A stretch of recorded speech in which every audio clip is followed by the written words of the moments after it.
Hello students, my name is Divya Rajput. Today I will teach you about microbes in human welfare. आज मैं आपको biology NCERT का 8th chapter जो है microbes in human welfare उसके बारे में पढ़ाऊँगी। जनरली हम सब देखते हैं या हम सब सोचते हैं कि जो माइक्रोब्स होते हैं वो हमारे लिए बहुत ही हार्मफुल होते हैं क्योंकि ये कई सारे टाइप की human and plant diseases cause करते हैं, पर ये हमेशा सच नहीं है। ऐसा नहीं है कि जो माइक्रोब्स होते हैं वो हमेशा हमारे लिए हार्मफुल ही होते हैं।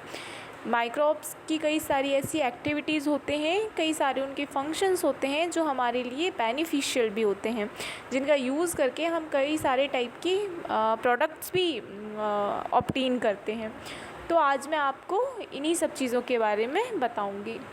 माइक्रोब्स का यूज़ेस कई सारे फील्ड्स में होता है, जैसे कि हाउस होल्ड प्रोडक्ट बनाने के लिए, इंडस्ट्रियल प्रोडक्ट्स बनाने के लिए, सीवेज ट्रीटमेंट प्लांट्स में, बायोगैस प्लांट्स में, as a bio control agent and as a bio fertilisers.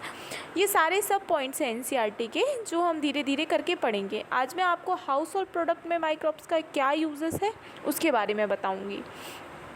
तो स्टार्ट करने से पहले सबसे पहले हमें ये पता होना ज़रूरी है कि माइक्रोब्स होते क्या हैं। रीडिंग कर लेते हैं। Microbes are organism which can not be seen by naked eyes. Microbes, जैसा कि आपको वर्ड से ही पता चल रहा है, माइक्रो लिखा है मतलब बहुत ही स्मॉल साइज़ का होगा, माइक्रोस्कोपिक होगा, आप नेक्ड आइज से नहीं देख सकते, है ना। जो नेक्ड आइज से ऐसे ऑर्गेनिज्म जिन्हें हम नेक्ड आइज से नहीं देख पाते उन्हें हम माइक्रो ऑर्गेनिज्म या माइक्रोब्स कहते हैं। इनके कई सारे टाइप के कैटेगरीज होते हैं, ये अलग अलग टाइप्स के होते हैं, जैसे कि protozoans, bacterias, fungi, plant viruses, viroids and prions.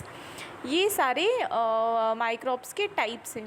इनके अलग अलग यूजेस होते हैं सारे माइक्रो ऑर्गेनिज्म के। एक एक करके हम सबके यूजेस पढ़ेंगे। अब नेक्स्ट पॉइंट है अक्रेंस। अक्रेंस का मतलब होता है ये कहाँ कहाँ पाए जाते हैं। हाँ, these can be found everywhere. जो माइक्रो ऑर्गेनिज्म होते हैं वो सभी जगहों पर लगभग पाए जाते हैं। ये सॉइल में भी होते हैं, वाटर में भी होते हैं, एयर में भी होते हैं और inside the bodies of living organisms, मतलब ये हमारी बॉडी के अंदर भी पाए जाते हैं। They can be found in thermal vents, deep in soil, under snow, as well as in acidic environment.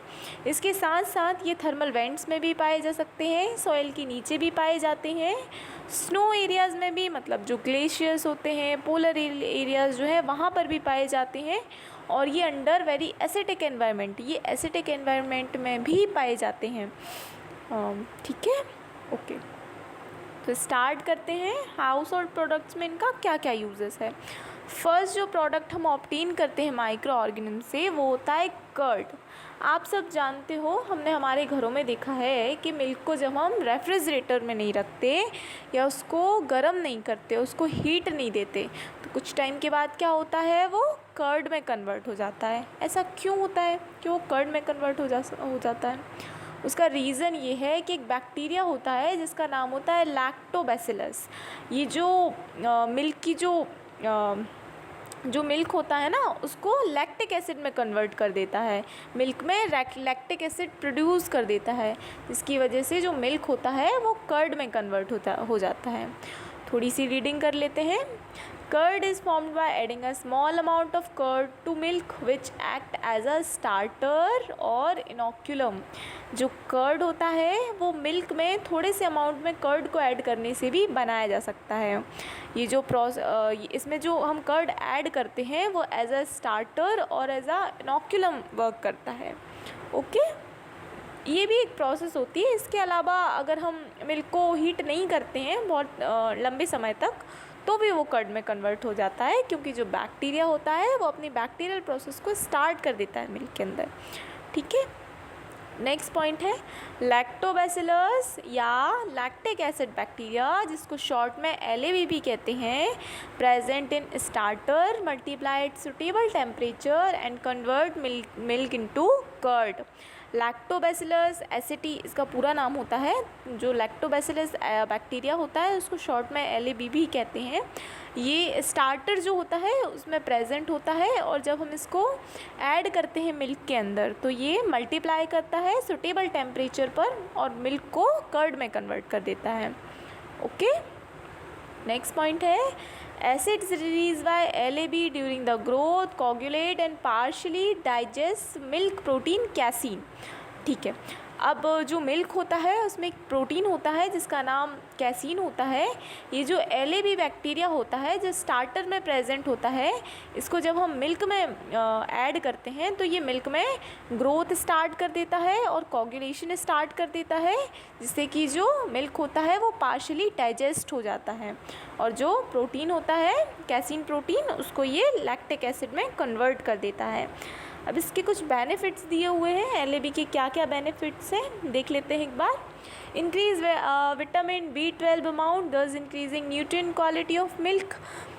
जो LAB होता है वो मिल्क में विटामिन B12 के अमाउंट को इंक्रीज़ कर देता है, जिससे कि इसकी जो न्यूट्रिएंट वैल्यू होती है वो बढ़ जाती है।